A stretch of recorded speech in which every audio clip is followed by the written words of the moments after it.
আসসালামু আলাইকুম। এনের উচ্চারণ হয় না এমন ওয়ার্ডগুলো নিয়ে আজকের এই ভিডিও লেকচারে আমরা আলোচনা করব। আপনি যদি ইংরেজিতে নন স্টপলি কথা বলতে চান, আপনাকে প্রনাউন্সিয়েশনের উপর শতভাগ গুরুত্ব দিতে হবে। তাহলে এই বইটি আপনার জন্য। আপনি যদি নন স্টপলি কথা বলতে চান, প্রথম থেকে শেষ পর্যন্ত ভিডিও লেকচারগুলো দেখুন, পুরো বিষয়টি বুঝুন, ইনশাআল্লাহ নন স্টপলি ইংরেজিতে কথা বলতে পারবেন। এখন আসেন আমরা শিখব এনের উচ্চারণ হয় না এমন ওয়ার্ডগুলি নিয়ে। যেমন ওয়ার্ডের মধ্যে এম এন পাশাপাশি থাকলে, এর পরে ভাওয়াল না থাকলে এনের উচ্চারণ হয় না। যেমন কন ড্যাম, CUN, কান DEM, কানড্যাম এন উচ্চারিত হবে না। তারপর আসেন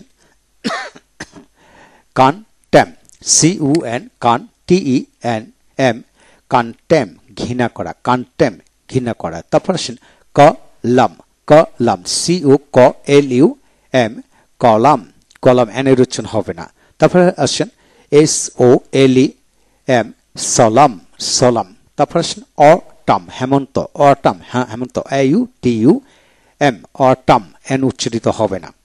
তারপর আসেন অটামে, OAUTUMY, অটামে NY হবে না, MY তে মে, অটামে। তারপর আসেন ড্যাম, DAM, ড্যাম অগ্রাহ্য করা, ড্যাম। তারপর আসেন হেম, HYM, হেম। তারপর আসেন ড্যাম,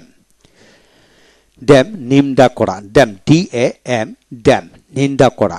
তারপর আসেন ড্যামড, DAMED, ড্যামড নিন্দিত। তারপর ড্যামিং, নিন্দনীয়, নিন্দনীয়। Multi column, CULUM, column. তারপর গড ড্যাম, ঈশ্বর অভিশাপ যাকে বলা হয়। তারপর আসেন এইভাবে প্রতিটা শব্দ আপনি নিয়মিত প্র্যাকটিস করে ইনশাআল্লাহ এগিয়ে যাবেন। LIM, লিম সবে আঁকা, তারপর সে ডিসলিম, LIM, ডিসলিম।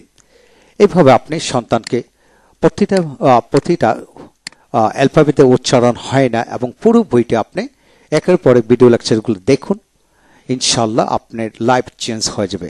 ভালো থাকুন। Thank you very much.